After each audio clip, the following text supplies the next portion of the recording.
की जय, बोलो साचे दरबार की जय, बोलो परम पूजनीय श्री संतो ब्रह्मानंद महाराज की जय, बोलो वृंदावन बिहारी लाल की जय, बोलो सच्चिदानंद भगवान की जय।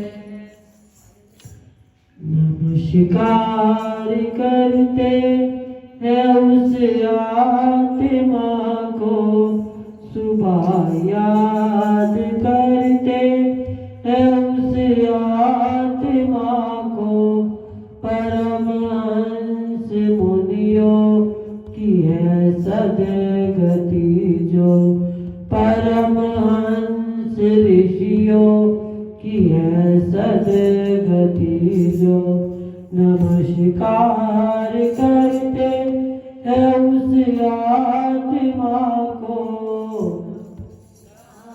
करते हैं उस आत्मा को, सुबह याद करते हैं उस आत्मा को, सुबह याद करते हैं उस आत्मा को, परमहंस मुनियों की है सदगति जो, परमहंस मुनियों की है सदगति जो, परमहंस ऋषियों की है सदगति जो, परमहंस ऋषियों की है सदगति जो। जो जागृत स्वप्न में हमेशा जो खेले, जो जागृत स्वप्न में हमेशा जो खेले, सुषुप्ति में जाएंगे जो बेखौफ सोए, सुषुप्ति में जाएंगे जो बेखौफ सोए, वही सच्चिदानंद हम आत्मा है, वही सच्चिदानंद हम आत्मा है। ना हम पांच तत्व हैं, ना उनका समूह है, ना हम पांच तत्व हैं, ना उनका समूह है। नमस्कार करते हैं उस आत्मा को, नमस्कार करते हैं उस आत्मा को, सुबह याद करते हैं उस आत्मा को, सुबह याद करते हैं उस आत्मा को, परमहंस मुनियों की है सदगति जो, परमहंस मुनियों की है सदगति जो।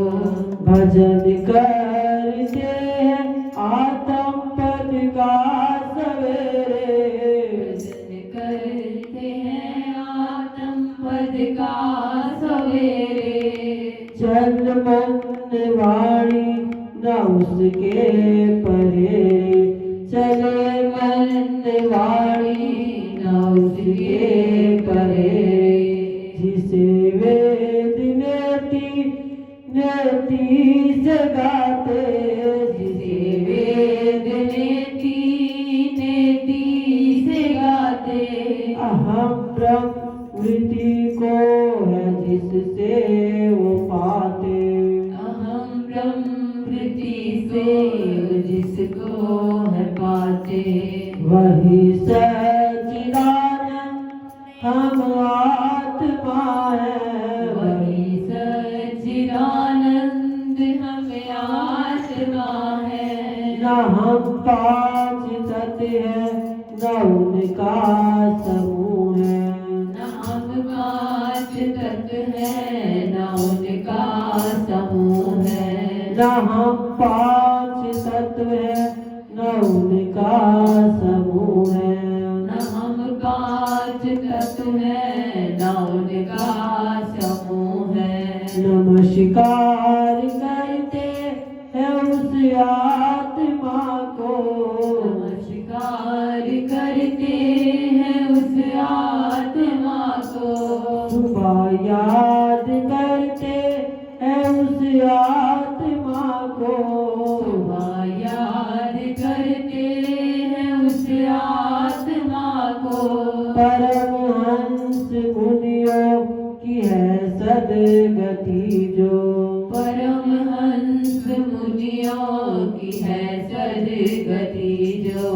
परमहंस ऋषियों की है सदगति जो, परमहंस ऋषियों की है सदगति जो। परमहंस मुनियों की है सदगति जो। बोलो श्री गुरु महाराज की जय। बोलो पूजनीय श्री सत्यो ब्रह्मानंद महाराज की जय। बोलो वृंदावन बिहारी लाल की जय। बोलो सच्चिदानंद भगवान की जय। बोलो जुगल जोड़ी सरकार की जय। सतगुरु प्यारे तेरे हवाले, जन्म मरण के फेरे,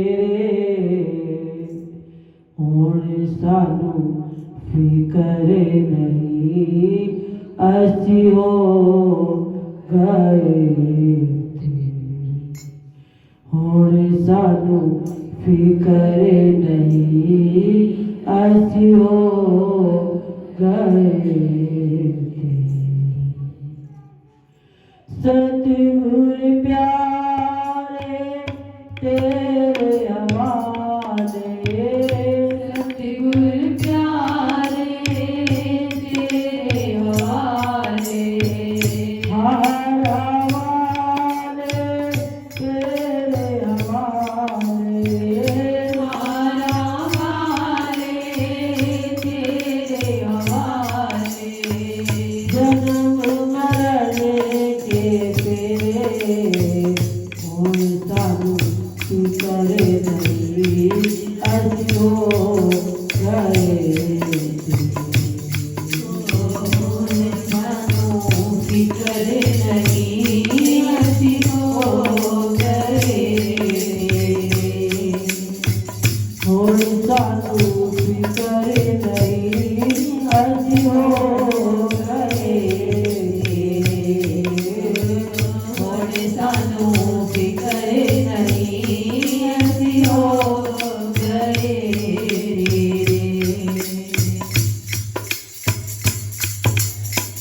शुक्र खुदा दा जन्म है गया, शुक्र खुदा दा जन्म है मिलिया। एक संजोग तेरे नाल जुड़िया, एक संजोग तेरे नाल जुड़िया। शुक्र खुदा दा जन्म है मिलिया, शुक्र खुदा दा जन्म है मिलिया। एक संजोग तेरे नाल जुड़िया, एक संजोग तेरे नाल जुड़िया। तेरी दया नाल मिट गए मेरे, तेरी दया नाल मिट गए मेरे। ओ तेरी दया नाल मिट गए मेरे, पाप से ताप गए। हुण सानू फिकर नहीं असी हो गए। हुण सानू फिकर नहीं असी हो गए। सतगुरु प्यारे तेरे हवाले, सतगुरु प्यारे तेरे हवाले। हर हवाले तेरे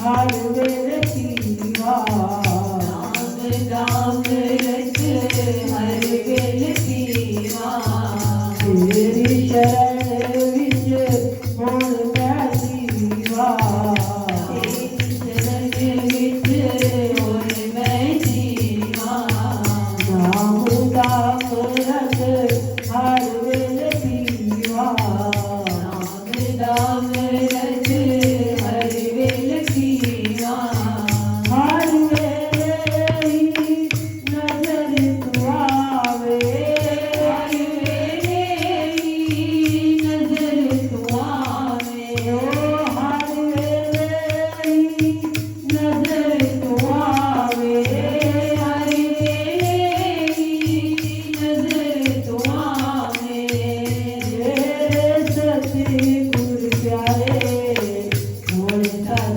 बिगड़े नहीं अभी हो गए मोर तन बिगड़े नहीं अभी हो गए सतगुर प्यारे तेरे हवाले सतगुर प्यारे तेरे हवाले ब्रह्मपुरी वाले तेरे हवाले ब्रह्मपुरी वाले तेरे हवाले जन्म मरण तेरे और सालों की करे नहीं रवि हो गए और सालों की करे नहीं रवि हो गए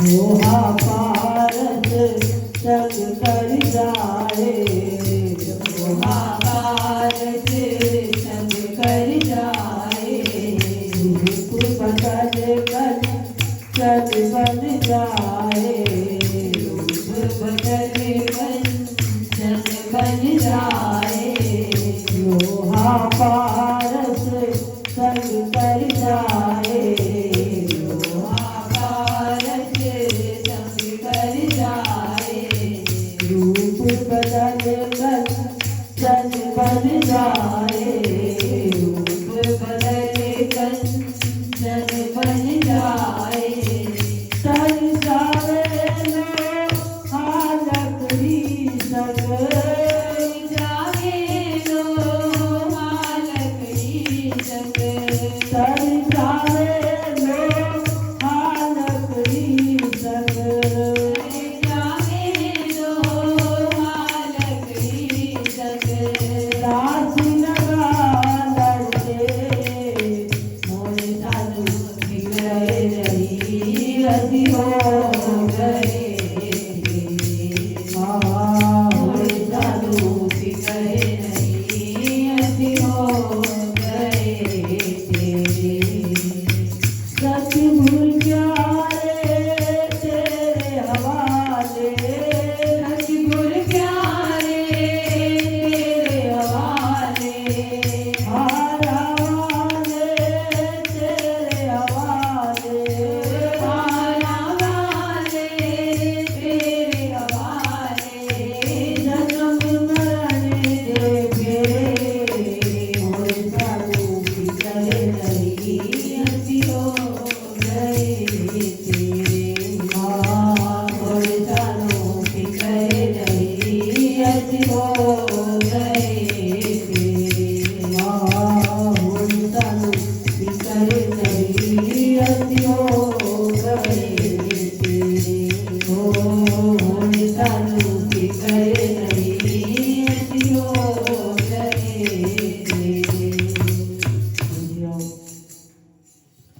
सतगुर प्यारे तेरे हवाले जन्म मरण दे फेरे हुण सानू फिकर नहीं असी हो गए सारे बोलो असी हो गए अब ना जन्म लेने की चिंता ना मरने की चिंता जब हम हो ही गए गुरु महाराज जी के सतगुरु के ब्रह्मपुरी वाले के तो फिर हमें चिंता नहीं अपनी, उन्हें चिंता हमारी है। जो अपनी चिंता करते हैं उनको उनकी चिंता ही नहीं रहती। जो उनकी चिंता करता है उनको हमारी चिंता। आप घर में भी किसी की चिंता करो ना,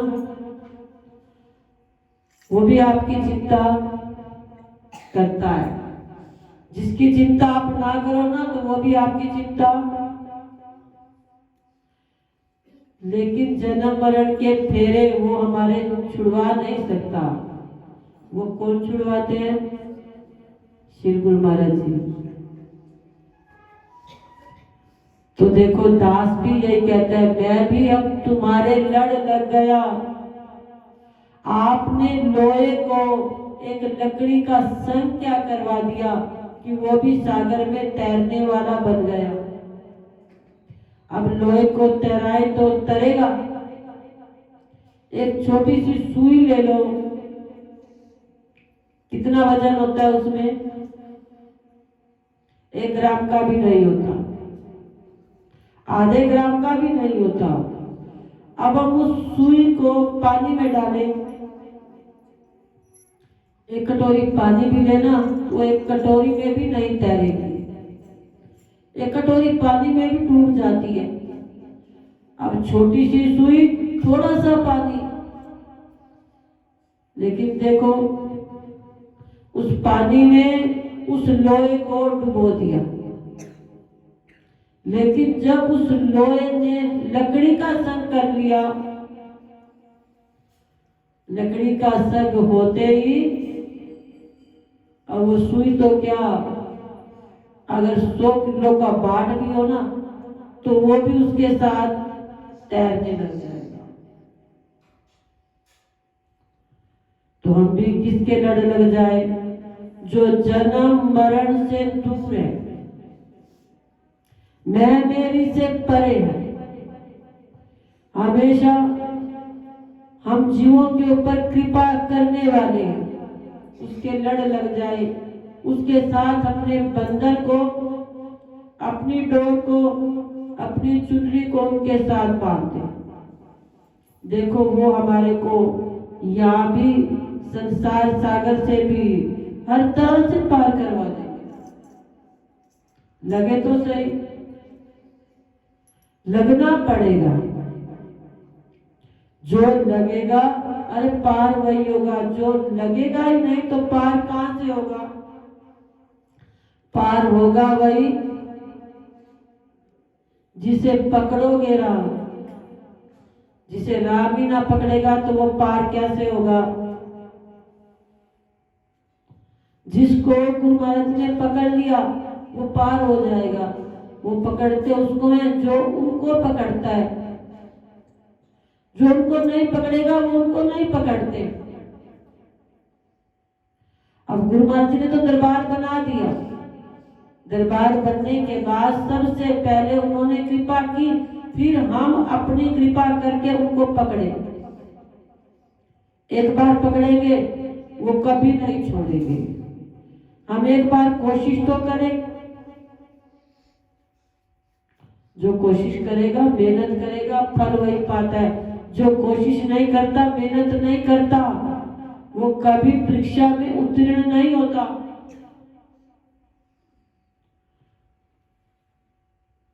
तो हम भी अपने आप को गुरु महाराज जी का शुक्र करें कि उन्होंने हमारे को जन्म देकर अपने चरणों का प्रेमी तो बनाया, नाम दीक्षा देकर हमारे जीवन के अंदर आनंद बरसाया। हमेशा शुक्र किया करें। देखो संजोग भी मिलवा दिया, एक संजोग तेरे नाल जुड़िया। अगर हमारा संजोग संसार से जुड़ जाता, जन्म भी ले लिया मनुष्य का और जुड़ जाता संजोग संसार से, तो कभी पार होते? कभी ना होते। संजोग देखो गुरु महाराज जी ने हमारा अपने साथ बनाया। वो भी हैं जिनका संजोग गुरु के साथ नहीं बना। आप भी हो जिनका संजोग गुरु महाराज जी के साथ जुड़ गया तो ये किसकी दया है? गुरु महाराज जी की। उनकी दया से हमारे जीवन के अंदर अनंत खुशहाली आई और हमारे पाप ताप जितने भी थे सारे गुरु महाराज जी ने खत्म करवा दिए। तो आप गुरु महाराज जी के चरणों के अंदर हर समय हर घड़ी फरियाद किया करें, ऐसे ही अपनी कृपा हम सब पर बनाए रखे। जो लड़ लगेगा उसके ऊपर कृपा बरसेगी ही बरसेगी। हो ही नहीं सकता कि उसके ऊपर रहमत ना बरसे। जो गुरु महाराज जी के चरणों में आ गया, संजोग को जोड़ लिया, इनके लड़ लग गया, नैना लड़ गए हारा वाले से। फिर देखो एक बार लड़े तो 1000 बार करोड़ों बार कभी ना उतरे। एक बार एक यज्ञ हो रहा था, जैसे धाम पर हो रहा है, सज्जन आए हुए हैं, कथा चल रही तो वो भी यज्ञ होता है।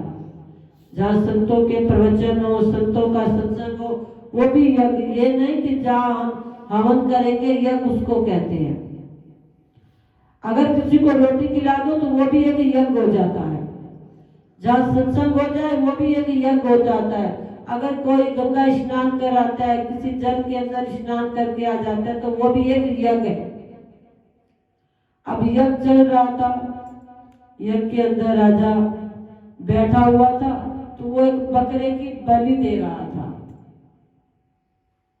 बकरे की बलि दे रहा था तो उसी समय संत जी वहां से निकले। कहने लगे क्या कर रहे हो? कहने लगे इसकी बलि दूंगा तो ये भी पवित्र हो जाएगा और मेरे भी जीवन के अंदर आगे के लिए खुशियां आ जाएंगी। अब जैसे ही कहा, संतों ने कहा अच्छा ये पवित्र हो जाएगा। कहने लगा बिल्कुल। कहने लगे पवित्र हो जाएगा तो क्या ये स्वर्ग भी चला जाएगा?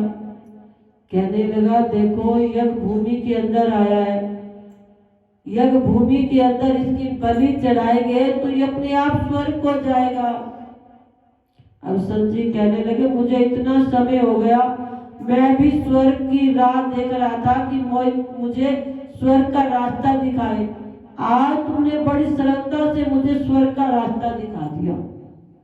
ऐसे करो, पता नहीं इस बकरे का मन हो या ना हो स्वर्ग जाने का, पशु है, इसको क्या पता स्वर्ग क्या होता है, नरक क्या होता है, ये किसको पता है? आपको पता है। बाकी बाहर कुत्ते बिल्लियों को पता स्वर्ग नरक क्या है? ये एक मनुष्य को पता है। कहने लगे संजन इसको नहीं पता स्वर्ग क्या होता है, नरक क्या होता है। मुझे पता है स्वर्ग क्या है, नरक क्या है। मैं भी स्वर्ग की खोज कर रहा था, आज स्वर्ग का रास्ता मिला। तुम ऐसे करो, इसको छोड़ो और मुझे बलि चढ़ा दो। डर गए राजा, ये क्या हो गया? कहने लगे ऐसे कैसे हो सकता है? कहने लगे स्वर्ग के लिए ही तो हम सारे संसार के अंदर दान पुण्य धर्म कर्म करते हैं, करते या नहीं करते? चाहते हैं ना कि हम मरने के बाद कहाँ जाए, नरकों में? कौन चाहता है? सारे क्या चाहते हैं? कहाँ जाओगे? स्वर्ग में। अब स्वर्ग में जाने की इच्छा होती है तो मेरे को आज बड़ी सरलता से इतना समय हो गया ना मिला रास्ता, लेकिन आज मुझे रास्ता मिल गया स्वर्ग में जाने का। तुम मुझे चढ़ाओ, इसको छोड़ दो।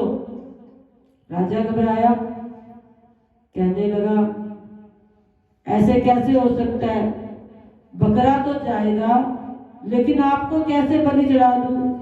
कहने लगे तुम्हारे माता पिता क्या चाहते हैं? कहने लगे मेरे माता पिता भी चाहते हैं कि मैं भी स्वर्ग को जाए। कहने लगे स्वर्ग को जाते हैं तो उनको भी चढ़ा दो। कहने लगे ऐसा नहीं हो सकता। कहने लगे क्यों नहीं हो सकता?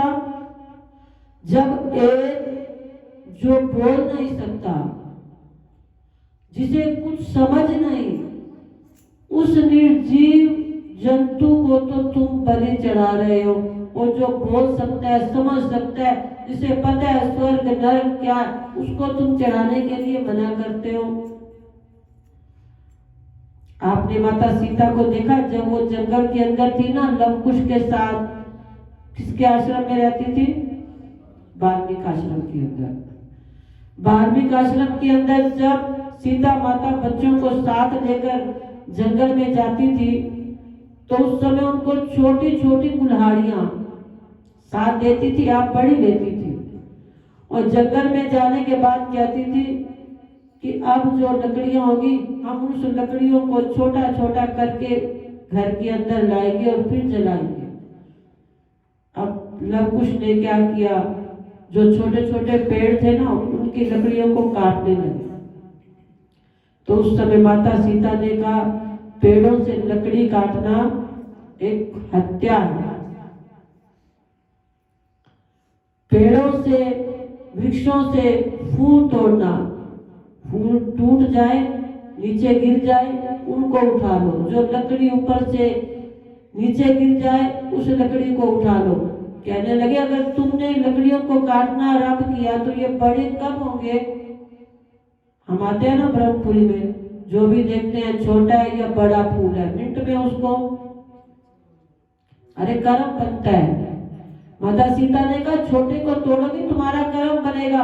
हमारे जीवन के अंदर छोटे छोटे क्यों जाते हैं? अरे ये हमारा कर्म होता है, हम कर बैठते हैं लेकिन ध्यान नहीं करते। छोटे फूलों को तोड़ लेते हैं, जो फूल नीचे गिर जाए फूलों को उठाया करो। कभी आपने देखो, शबरी ने भी भजन गाया, बेर चुन चुन झोली विच पाए बीरनी। उसने कहा, कभी किसी ने कहा बेर तोड़ तोड़ झोली विच पाए बीरनी, कहा किसी ने? क्या कहा? अरे उसने उठाए थे, चुने थे, उसने तोड़े नहीं थे। अगर हम तोड़ते हैं तो वह एक पाप है, एक हत्या है।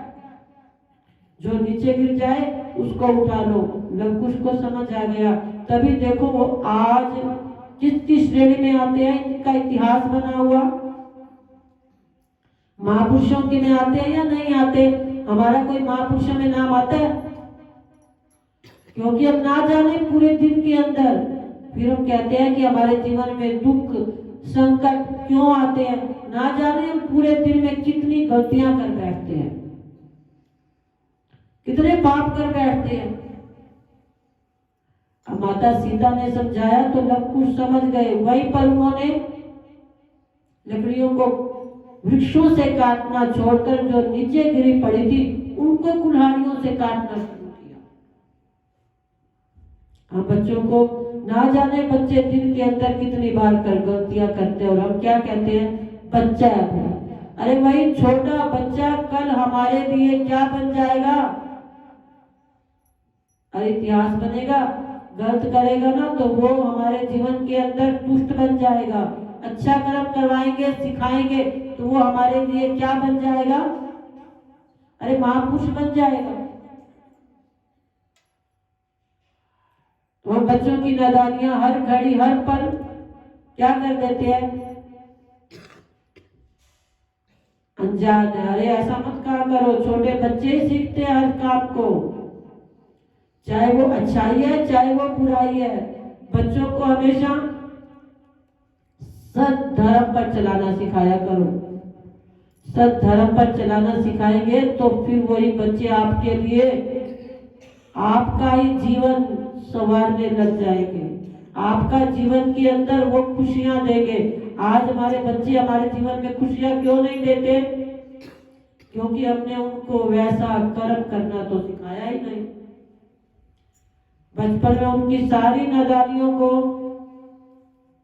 भूलते गए, और वही बच्चे हमारे लिए आगे क्या बन जाते हैं? दुखदाई बन जाते हैं। सुखदाई बनते हैं? सुखदाई उनके लिए बनते हैं जो बचपन में ही अपने बच्चों को उनकी गलतियों के लिए सजा देते, उनकी गलतियों को क्षमा नहीं करते। बच्चों को हमेशा कोई गलत कर रहा हो तो उसको समझाया करो, उसी वक्त उसको समझाओगे तो वो समझ जाएगा। उस वक्त उसकी गलती को देखकर हम हंसने लग जाते हैं। बच्चा कर रहा तो हम हंस रहे होते हैं, कोई बात नहीं।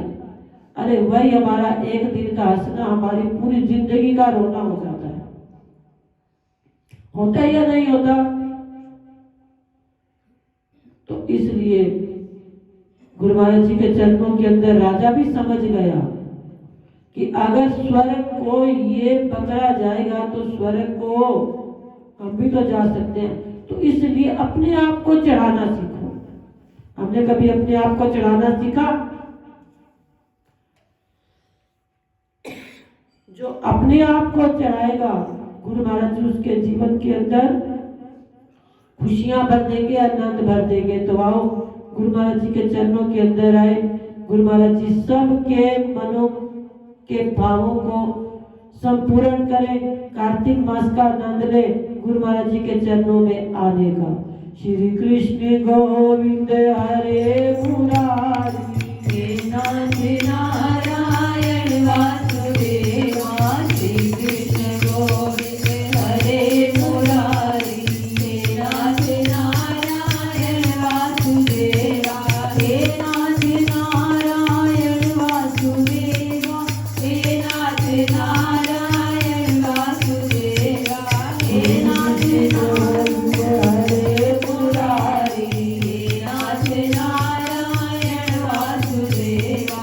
श्री कृष्ण गोविंद हरे मुरारी नाथ नारायण वासुदेवा। अच्छी स्वागत। राजा पृथु ने पूछा, हे नारद जी, भीष्म पंचक व्रत जो कि भगवान को अत्यंत प्रिय है, किस कारण प्रसिद्ध हुआ? तब नारद जी ने कहा, हे राजन, ये व्रत अनादि काल से है, परंतु बीच में लुप्त हो गया। अब फिर ये कैसे प्रसिद्ध हुआ, सो कथा सुनो। श्री कृष्ण जी ने भीष्म जी को ये व्रत बताया था। उन्होंने सर्वप्रथम इसे किया, इसी कारण ये व्रत भीष्म पंचक के नाम से प्रसिद्ध हुआ। हे राजा पृथु, महाभारत युद्ध से पहले पांडवों की ओर से जब भगवान श्री कृष्ण कौरवों को समझाने के लिए गए तो सर्वप्रथम वो विदुर जी के यहाँ पहुंचे। विदुर जी ने उनका आदर सत्कार किया। तत्पश्चात श्री कृष्ण जी भीष्म जी के पास गए। वहां जाकर कुशल क्षेम के बाद श्री कृष्ण जी ने अपने आने का संपूर्ण वृत्तांत भीष्म जी को सुनाया। तब भीष्म जी कहने लगे, हे भगवान, तीनों लोगों के स्वामी होते हुए भी आप केवल पांडवों की ओर से दूत बनकर आए, तथा पांडवों के प्रति इतना प्रेम होने का क्या कारण? तीनों लोग आपके वश में हैं। तब पांडवों ने ऐसा कौन सा व्रत तप यज्ञ किया? उनके पास ऐसा क्या वशीकरण है जिनके कारण आप हर समय पांडवों की रक्षा के कारण आते हो? तब श्री कृष्ण जी मुस्कुराकर बोले, हे गंगा पुत्र, यद्यपि ये वार्ता अत्यंत गुप्त है, तथापि मैं इसे तुमको कहता हूँ। दरअसल उन्होंने एक ऐसा व्रत किया जो मुझको अत्यंत प्रिय, इसी कारण मैं उनके वशीभूत हूँ। अब तुम ध्यान लगाकर उस व्रत को सुनो। बोलो श्री गुरु महाराज की